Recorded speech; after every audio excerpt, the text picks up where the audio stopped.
Folks, as you're getting into hunting, there's certain things that you're needing to understand, just the basics about firearms.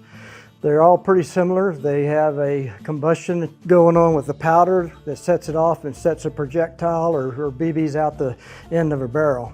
Let's start with the shotgun. A lot of people use a pump shotgun. You can see here that it's empty. Shells go in here in the bottom. And this is what's called a 20 gauge shotgun. It's actually a good beginner shotgun. It uses this shell right here. Not a real big shell, so the recoil's not bad to get you started. This gun here is also a shotgun. It's called a 410. It's a breakover, so you can only put one shell in at a time.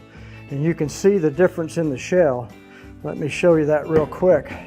And this is a 20 gauge and this is a 410. It's long, but look how little it is.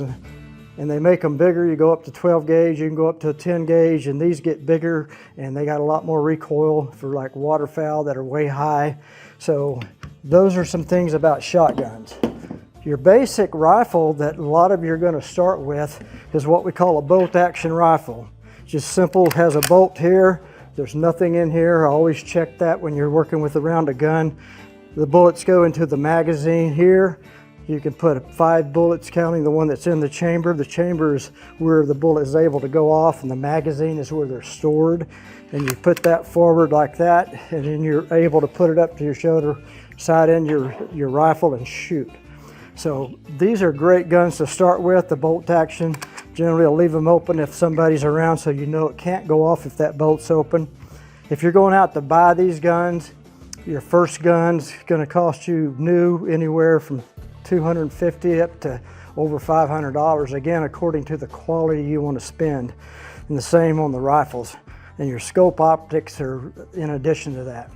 Real quick, I want to show you, when we talked about small game hunting, you have what's called a 22 caliber rifle. And you looked at those shells that they're really small, as you can see here. The one on this side here is a 22 and this is a 22 Magnum. These are great and relatively inexpensive for shooting small game like rabbits and squirrels and things like that. And it also gets you tuned in to shooting without all the recoil.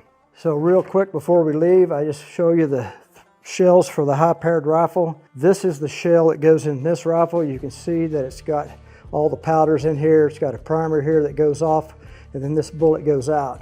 This is a different gun here. This is what's called a 7mm Magnum, just to show you the size difference. More powder, more power, more distance, more knockdown power. So this might be used for, bigger animals, big bears, moose, whereas this would be used for deer and antelope and that sort of thing. Huge variety of calibers. They just go on and on. Again, research it, talk to folks. Your first gun, don't get something that's odd, get something that's normal so you can get the ammunition and you can go out and practice and get so you're proficient, so when you go harvest an animal, there's not a wounded animal, you're actually successful in your endeavors. That's the basics for firearm safety, or firearms in general.